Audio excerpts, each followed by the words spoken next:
जिन क्या हैं? क्या जिनों और इंसानों के बाहम ताल्लुकात मुमकिन हैं? क्या जिन इंसानों को पसंद करते हैं? जिन देखने में कैसे लगते हैं? क्या जिनों की आदतें भी इंसानों की तरह होती हैं? ये और ऐसे बहुत से दीगर सवालात अक्सर औकात उठाए जाते हैं। आज हमारा मौजू जो है वो एक वाक़े पर है, एक ऐसा वाक़या जो एक गुलकारा के साथ पेश आया,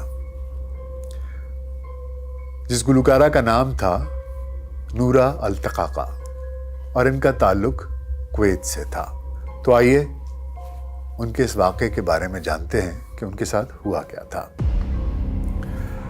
गुलकारा नूरा अल-तकाका की, जो कि कुवैती गुलकारा हैं, उनके बैंड में सब परफॉर्मर्स ख़वातीन थीं, औरतें थीं, और ये बैंड शादियों की तकरीबों को चार चांद लगाने के लिए बहुत ही मशहूर था। नूरा का दावा है वो अपने बैंड के हमरा जिन्नों की एक शादी की तकरीब में अपने फन का मुजाहरा करके आए। माफौकुल फितरत वाक़यात रिपोर्ट करने वाली वेबसाइट infinityexport.com के मुताबिक नूरा अल-तकाका ने बताया कि शादियों के फंक्शंस पर उनकी बहुत ज़्यादा डिमांड रहती थी और अमीर तरीन ख़ानदान उन्हें और उनके बैंड को अपनी तकरीबात में बुलाते थे। एक रोज़ जबकि बैंड की हफ्तावार छुट्टी थी, अचानक एक औरत का फ़ोन आया। उस औरत की आवाज़ निहायत अजीब थी और उस औरत ने नूरा को बताया कि वो नूरा को अपनी बेटी की शादी की तकरीब में बुलाना चाहती है। नूरा के मुताबिक उसने फ़ोन करने वाली औरत को बताया कि बैंड हफ्तावार छुट्टी पर है और बैंड के अरकान काम की कसरत के बायस पहले ही बहुत बेआरामी का शिकार हैं। सो वो मुआज़रत कबूल फरमाएं और मुस्तक़बिल में किसी और फंक्शन के लिए पहले से शेड्यूल चेक करके डेट ले आएँ और उस पर नूरा अल-तकाका और उनका बैंड परफॉर्म कर लेगा। नूरा कहती हैं कि बातचीत अभी जारी थी कि अचानक उस औरत ने कहा कि वो बैंड को डबल पेमेंट करने के लिए तैयार हैं। ये सोचकर नूरा ने सोचा कि अच्छी खासी रकम हाथ आ रही है तो एक छुट्टी मनसूख करने में कोई मज़ायक़ा नहीं है। नूरा ने कुछ पसोपेश के बाद बिलाखिर पेशकश कबूल कर ली और कॉल करने वाली औरत से फंक्शन के मुकाम का पता लिया और फ़ोन बंद कर दिया। नूरा बताती हैं कि उन्होंने अपने बैंड के अरकान को बारी बारी फ़ोन करने शुरू किए ताकि उन्हें छुट्टी मनसूख करने पर राज़ी किया जा सके। बैंड के ज़्यादातर अरकान छुट्टी करने के हक़ में थे, मगर पेमेंट डबल होने का सुनकर सभी मान गए। नूरा और उसका बैंड उसी रात बताए हुए पते की तरफ रवाना हुए।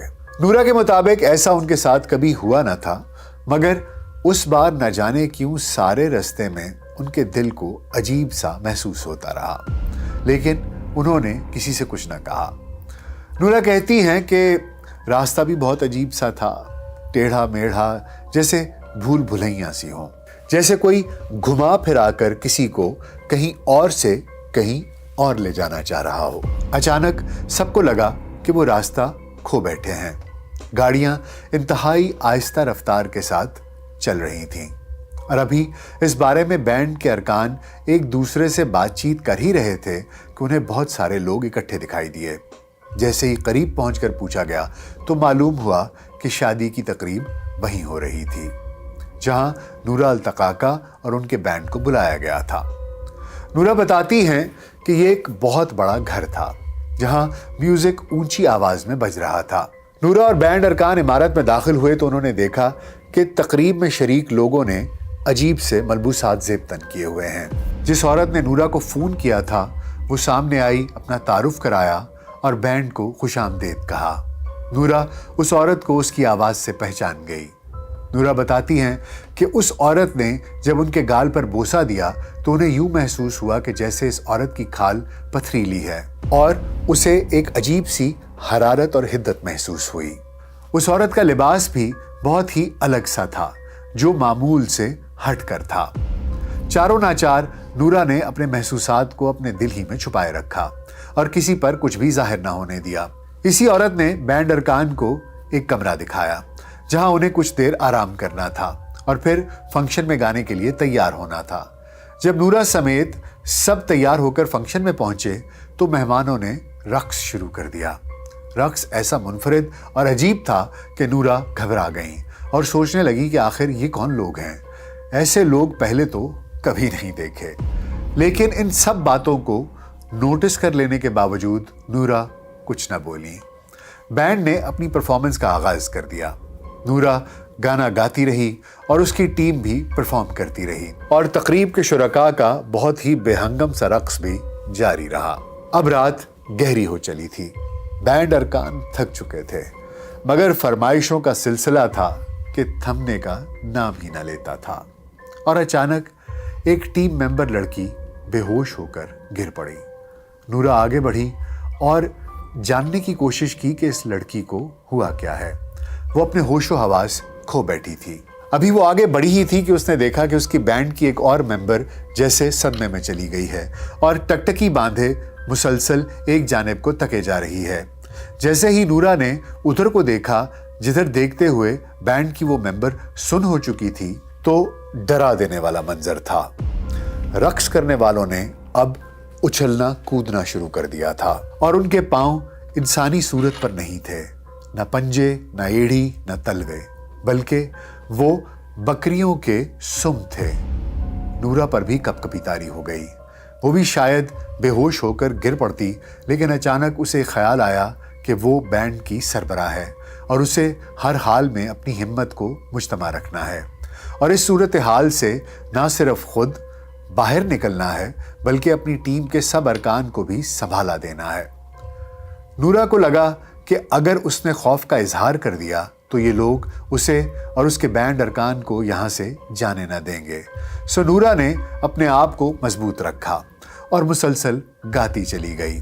اسی دوران کسی نہ کسی طرح نورا نے ٹیم ممبرز کو اعتماد میں بھی لے لیا اور اشاروں کے ذریعے انہیں سمجھایا کہ سب چپ رہیں، حوصلہ کریں اور روٹین کی طرح پرفارم کرتے رہیں، کیونکہ اگر انہیں یہاں سے بحفاظت بچ کر واپس نکلنا ہے تو یہ لازم ہے کہ وہ گانا گاتے رہیں، پرفارمنس دیتے رہیں اور فنکشن ختم کر کے وہاں سے جائیں، کیونکہ فنکشن بیچ میں چھوڑنا نقصان کا باعث ہو سکتا ہے۔ اسی اثناء میں شادی کی تقریب میں شریک ایک مہمان نورا کے قریب آیا اور پوچھنے لگا کہ بینڈ کی ایک رکن خاتون بے ہوش کیوں ہو گئی تھی۔ تو نورا نے اسے بتایا کہ دراصل تھکاوٹ کے باعث یہ واقعہ پیش آیا ہے اور بینڈ کی باقی اراکین کو بھی آرام کی اشد ضرورت ہے۔ اس طرح نورا اور بینڈ کے سب ارکان اسی کمرے میں واپس لے جائے گئے جہاں پر وہ پہلے آرام کر رہے تھے۔ یہ کمرہ بھی بہت ہی عجیب و غریب تھا۔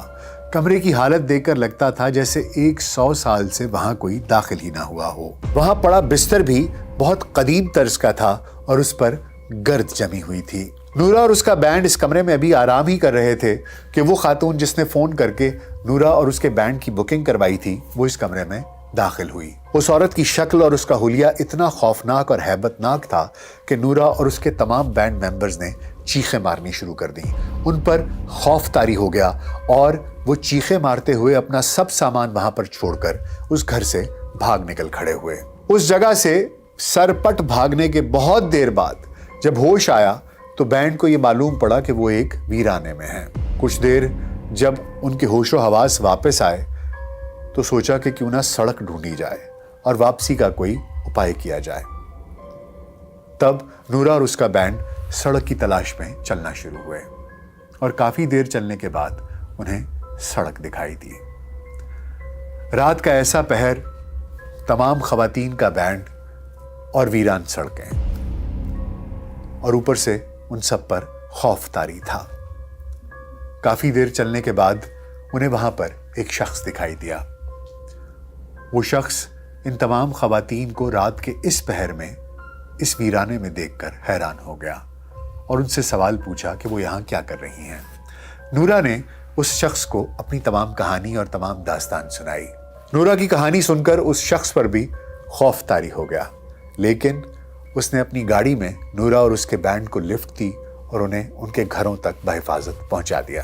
نورا بتاتی ہیں کہ انہیں اس وقت ہی صورتحال کو جانچ لینا چاہیے تھا جب وہ وہاں پہنچی تھیں اور عجیب و غریب ملبوسات اور قدیم انداز کی عمارت کو دیکھا تھا۔